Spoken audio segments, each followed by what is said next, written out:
যেই খেলা দিয়ে আজকে মুসলমান ছেলেরা খেলে সেটা তো দুর্নীতি একটা রংতামছা, আর একটা দিগ্গত হলো সেখানেও সোয়াদ পাওয়া যায়।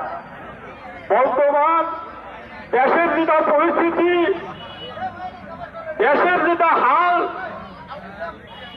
এই দেশের পুলিশের যে হালের প্রতি লক্ষ্য করিয়ে আজকে মুসলমান যুবক ছেলেদের ভিতরে লাঠি খেলা নিয়ে ওয়াজিব হয়ে গেছে, লাঠি খেলা নিয়ে ওয়াজিব হয়ে গেছে।